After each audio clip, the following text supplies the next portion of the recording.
Hello दोस्तों, मैं ज्योति स्वागत करती हूँ आप सभी का अपने चैनल ज्योति की आवाज़ में। मैं रचना हूँ। अभी अभी शादी के बाद मैं और मेरे पति सूरज एक बड़े शहर में आ गए हैं। हम दो ही लोग हैं। एक बड़ा फ्लैट है, मेरे पति की अच्छी जॉब है। मैं कभी कभी यह सोचती हूँ कि मुझे बहुत अच्छा पति मिला है। शहर में आए अभी हमें कुछ दिन ही हुए हैं, तभी मेरे पति एक 18 साल की लड़की को घर ले आए।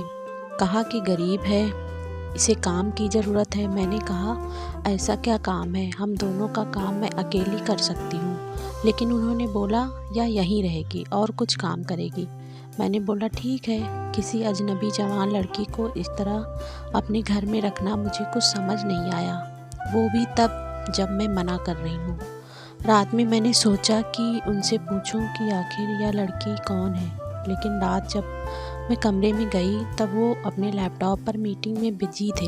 जैसे ही मैंने दरवाज़ा खोला, मुझे हाथ से इशारा करके चुप करने को कहते हैं। मैं बिस्तर के एक साइड पर सो गई। सुबह करीब 7 बजे मेरी नींद खुली, तब मैंने देखा पतिदेव बिस्तर पर नहीं थे। मैंने बाथरूम देखा, वो वहाँ भी नहीं थे। दरवाजे के पास जाकर जब मैंने किचन में देखा तो मेरे पति हाथ में पैसे लिए उस लड़की को दे रहे थे और वो लड़की रो रही थी।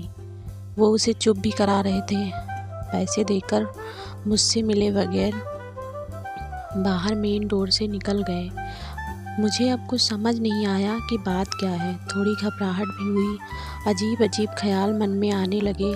साथ ही यह भी ख्याल आया कि जो मैं सोच रही हूँ ऐसा कुछ भी नहीं हो। मैं बेडरूम से बाहर आई तो लड़की ने मुझे देखकर अपने आंसू पोंछ लिए। मुझे देखते ही वो बोली, मैडम साहब बोले हैं कि वो आज शहर से बाहर जा रहे हैं मीटिंग के लिए, कल शाम तक आएंगे। आप सो रही थी इसीलिए आपको उठाया नहीं। मुझे कहा कि आपको बता दें। मुझे उससे बात करने का बिल्कुल भी मन नहीं था, इसीलिए मैंने उसकी तरफ देखा भी नहीं।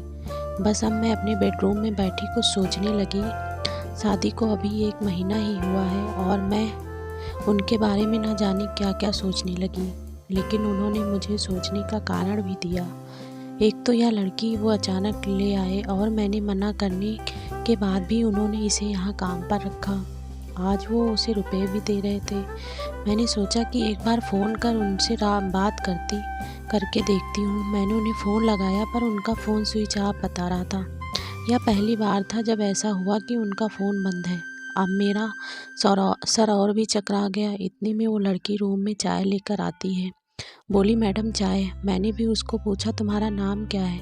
बोली, राखी। उसके पास फ़ोन भी था और अब वो वाइब्रेट हो रहा था।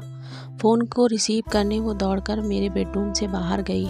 मुझे दूर से अब यही सुनाई दे रहा था कि उसने कहा कि मैं आती हूँ।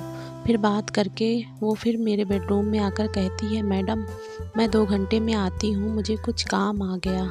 इतना बोलकर वो मेरी हाँ सुने बगैर ही चली गई।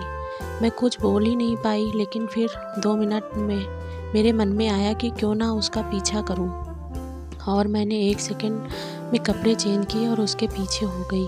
वो मुझे बिल्डिंग के नीचे दिखाई दी। उसके बाद उसने एक रिक्शा लिया। मैंने भी रिक्शा लेकर उसका पीछा किया। रिक्शा एक पतली सी गली में रुका। वो वहाँ से उतरकर पैदल चलने लगी। बहुत सारे छोटे छोटे घर से होते हुए वो एक घर के आगे पहुंची। मैं लगातार उसका पीछा कर रही थी। क्यों कर रही थी, क्या जानना चाहती थी, इसका मुझे कुछ पता नहीं था। बस मैं उसके पीछे थी। दरवाज़ा खुला और खुलते ही वो माँ से लिपट गई और माँ बेटी दोनों ज़ोर ज़ोर से रोने लगी और दरवाज़ा भी बंद करना भूल गई।